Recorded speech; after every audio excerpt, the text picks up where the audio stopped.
नमस्कार मैत्रिणींनो, आज आपण बनवणार आहोत देवघरातील वस्त्र.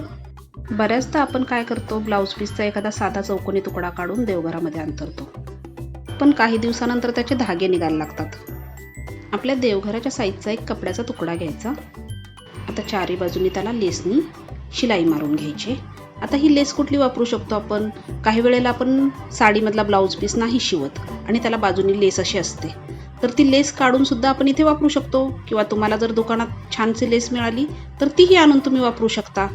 तर बघा, आता ह्या चारी बाजूनी आपण लेसनी छान अशी शिलाई मारून घेतलेली आहे. आता हे आतली बाजू पण आपण शिलाई मारून घेऊयात. मस्त असे कॉर्नर निघालेले आहेत आणि अगदी दुकानात तुम्हाला मिळतो तसा घरच्या घरी तुम्ही अगदी 2 मिनिटात देवासाठी आपल्या वस्त्र बनवू शकता. तर बघा, आता अतिशय सुंदर असं देवाचं वस्त्र तयार आहे. इथे मी आधी एक तयार करून घेतलेलं आहे आणि आता एक शिवून दाखवलं तुम्हाला. कितीसा वेळ लागला? अगदी 2 मिनिटात फक्त कॉर्नर मारून घ्यायचे आहेत. आणि बघा, अतिशय सुंदर देवघर आपलं एवढ्या एका छोट्याशा गोष्टीनं दिसणार आहे. तर व्हिडिओ आवडला असेल तर लाईक करा, शेअर करा, सबस्क्राईब करा. थँक्यू.